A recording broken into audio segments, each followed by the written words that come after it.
Vidya Bharati maths के YouTube channel पर आप सभी का हार्दिक स्वागत है। आज के इस वीडियो में हम सामान्य हिंदी के 15 महत्वपूर्ण वस्तुनिष्ठ प्रश्नों का हल कर रहे हैं और ये इसका 16वां भाग है। तो चलिए आज के इस वीडियो को प्रारंभ करते हैं। यदि आपने इसके बाकी पार्ट नहीं देखे हैं तो प्लेलिस्ट में लिंक है, वहां जाकर आप देख सकते हैं, या फिर वीडियो के डिस्क्रिप्शन में भी लिंक दे दी जाएगी, वहां जाकर भी आप बहुत ही शानदार तैयारी कर सकते हैं। यह वीडियो कक्षा 6 से लगाकर जितने भी प्रतियोगी परीक्षाएं होती है सभी के लिए महत्वपूर्ण है, इसलिए वीडियो को पूरा देखें। और यदि वीडियो अच्छा लगे तो लाइक करें, शेयर करें। चैनल पर नए हो तो चैनल को सब्सक्राइब अवश्य कर लीजिए। क्वेश्चन नंबर 1 है, जहां उपमेय में उपमान की समानता की संभावना व्यक्त की जाती है वहां अलंकार होगा। क्या है प्रश्न? जहां उपमेय में उपमान की समानता की संभावना व्यक्त की जाती है वहां कौन सा अलंकार होगा? रूपक अलंकार, उत्प्रेक्षा अलंकार, अनुप्रास अलंकार या फिर उपमा अलंकार। तो जहां उपमेय में उपमान की समानता की संभावना व्यक्त की जाती है वहां आपका जो अलंकार होगा वो उत्प्रेक्षा अलंकार, ऑप्शन डी बिल्कुल सही उत्तर हो जाएगा। जहां पर मनु मानो, क्या है वाक्य में? मनु मानो या जनु जानो या जनु जानो, ऐसे शब्द जहां आए वहां आपका कौन सा अलंकार होता है? वहां आपका उत्प्रेक्षा अलंकार रहेगा। प्रश्न संख्या 2 में दे रखा है, देखी सुदामा दीन दशा करुणा करिके करुणानिधि रोए में कौन सा रस है? देखी सुदामा दीन दशा करुणा करिके करुणानिधि रोए, इस पंक्ति में कौन सा रस है? वियोग श्रृंगार, रौद्र, करुण या शांत? तो इस पंक्ति में जो रस रहेगा वो आपका करुण रस रहेगा। सी वाला विकल्प हमारा बिल्कुल सही उत्तर हो जाएगा। प्रश्न क्रमांक 3, आजन्म शब्द में कौन सा समास है? शब्द हमें को दे रखा है आजन्म और इसमें बताना है कि इसमें कौन सा समास है।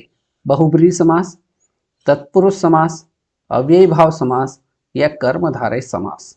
तो आजन्म, जन्म क्या है? एक शब्द है और इसमें क्या लगा हुआ है? आ उपसर्ग लगा हुआ है। और उपसर्ग कहाँ लगता है?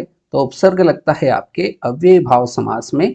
तो सी वाला विकल्प हमारा इस क्वेश्चन का एकदम सही उत्तर सी वाला ऑप्शन रहेगा। क्वेश्चन नंबर 4, गेहूं शब्द का तत्सम शब्द है। गेहूं शब्द का तत्सम शब्द बताना है। गोहुम, गोधुम, गोहू या गोधुम। तो गेहूं शब्द का जो तत्सम शब्द है वो आपका गोधुम, डी वाला विकल्प एकदम से आंसर हो जाएगा। यदि आपसे पूछ ले कि गोबर का तत्सम शब्द क्या होगा, तो गोबर का होगा गोमय। क्या होगा? गोमय इसका तत्सम शब्द रहेगा। क्वेश्चन नंबर 5, हंस पत्रिका के संस्थापक संपादक कौन थे? हंस पत्रिका के संस्थापक संपादक कौन थे? मुंशी प्रेमचंद, सूर्यकांत त्रिपाठी निराला, धर्मवीर भारती या अज्ञेय। तो हंस पत्रिका के जो संस्थापक संपादक थे वो थे मुंशी प्रेमचंद। ए वाला ऑप्शन हमारा इस क्वेश्चन का एकदम सही आंसर रहेगा। क्वेश्चन नंबर 6, माता पिता अपने बच्चों से कार्य कराते हैं। माता पिता अपने बच्चों से कार्य कराते हैं, ये वाक्य में कौन सी क्रिया है? अकर्मक क्रिया, प्रेरणार्थक क्रिया, संयुक्त क्रिया या सकर्मक क्रिया। तो जहां वाक्य में कार्य स्वयं न करते हुए दूसरों से कार्य करवाया जाता है वहां पर आपके वाक्य में जो क्रिया होगी वो प्रेरणार्थक क्रिया होगी। तो इस वाक्य में माता पिता स्वयं न कार्य करते हुए बच्चों से कार्य करवा रहे हैं, इसलिए यहाँ जो क्रिया आपकी प्रेरणार्थक क्रिया, ऑप्शन बी हमारा बिल्कुल सही उत्तर रहेगा। प्रश्न संख्या 7, जिसका जन्म पहले हुआ हो वाक्य के लिए उपयुक्त शब्द है। ज्येष्ठ, श्रेष्ठ, अग्रज या वरिष्ठ। तो जिसका जन्म पहले हुआ हो उस वाक्य के लिए उपयुक्त शब्द जो होगा वो अग्रज रहेगा। सी वाला ऑप्शन हमारा बिल्कुल सही उत्तर रहेगा। प्रश्न क्रमांक 8 है, मेरा मकान विद्यालय से 10 किलोमीटर दूर है। क्या है प्रश्न? मेरा मकान विद्यालय से 10 किलोमीटर दूर है, इस वाक्य में कौन सा कारक है? तो यहाँ मेरा मकान और विद्यालय से कितना दूर है? 10 किलोमीटर दूर है, उससे कोई लेना देना नहीं। तो यहाँ पर कौन सा कारक है? कर्म कारक, करण कारक, संबंध कारक या अपादान कारक। तो अपादान कारक कहाँ आता है, जहां से आता है वहां पर अपादान कारक आता है, तो इसका सही उत्तर ऑप्शन डी अपादान कारक एकदम सही आंसर रहेगा। क्वेश्चन नंबर 9, जहां सृष्टि होगी वहां खालिस्तान भी होगा, निलय, प्रलय, आलय या आलस्य। तो जहां सृष्टि होगी वहां प्रलय भी होगा, तो बी वाला ऑप्शन हमारा एकदम सही आंसर हो जाएगा। क्वेश्चन नंबर 10, निम्न में कौन सा शब्द पुल्लिंग है? पुल्लिंग शब्द बताना है।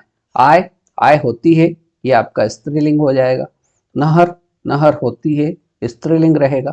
मंगल, मंगल होता है, मंगल होती नहीं है, इसलिए आपका सी वाला ऑप्शन जो है मंगल, ये आपका पुल्लिंग शब्द ऑप्शन सी हमारा बिल्कुल सही उत्तर हो जाएगा। और लहर होती है, इसलिए ये भी आपका स्त्रीलिंग शब्द रहेगा। क्वेश्चन नंबर 11, क्वेश्चन नंबर 11 है जय पराजय, जय पराजय में कौन सा समास है? तो जय और पराजय, इसमें कौन सा समास हो जाएगा? अव्ययी भाव समास, बहुब्रीहि समास, द्वंद्व समास या द्विगु समास। तो जय और पराजय ये दोनों शब्द क्या है? दोनों पद प्रधान है, इसलिए हमारा जो आंसर होगा कौन सा समास होगा? तो द्वंद्व समास इसका एकदम सही आंसर ऑप्शन सी रहेगा। नेक्स्ट क्वेश्चन, क्वेश्चन नंबर 12, आवरण शब्द का विलोम बताना है। आवरण शब्द का विलोम शब्द क्या होगा? अनावरण, आचरण, सुवर्ण या अवज्ञा। तो आवरण शब्द का जो विलोम शब्द होगा वो होगा अनावरण। ए वाला ऑप्शन हमारा क्वेश्चन नंबर 12 का बिल्कुल सही उत्तर रहेगा। क्वेश्चन नंबर 13, बहती गंगा में हाथ धोना, बहती गंगा में हाथ धोना, इस मुहावरे का अर्थ क्या होगा? अपना काम निकालना, बी है पुण्य का काम करना, सी है अवसर का लाभ उठाना, डी है चालाकी से कार्य करना। तो बहती गंगा में हाथ धोना, इस मुहावरे का जो अर्थ होगा वो होगा अवसर का लाभ उठाना। सी वाला ऑप्शन हमारा एकदम करेक्ट आंसर रहेगा। प्रश्न संख्या 14, राजा सेवक को कंबल देता है, राजा सेवक को कंबल देता है, वाक्य में कौन सा कारक है? राजा सेवक को कंबल देता है, वाक्य में कौन सा कारक होगा? तो यहाँ जो कारक होगा वो संप्रदान कारक होगा।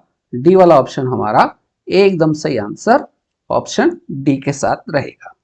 और आज के इस वीडियो का हमारा अंतिम प्रश्न, प्रश्न संख्या 15, लड़का जल्दी से लपक कर पहुंचा, वाक्य में जल्दी से पद का कौन सा भेद है? योजक, विशेषण, क्रिया विशेषण या सर्वनाम। तो यहाँ पर जो भेद है पद का वो कौन सा होगा? जल्दी से पद का कौन सा भेद होगा? तो ये होगा क्रिया विशेषण। ऑप्शन सी हमारा बिल्कुल सही उत्तर रहेगा। तो इस प्रकार से आज के इस वीडियो में हमने सामान्य हिंदी के 15 ऑब्जेक्टिव क्वेश्चन सेट किए। उम्मीद करता हूँ सारे प्रश्न आपको समझ में आ गए होंगे। आज के इस वीडियो में इतना ही। अगले वीडियो में फिर मुलाकात करेंगे अगले क्वेश्चंस के साथ।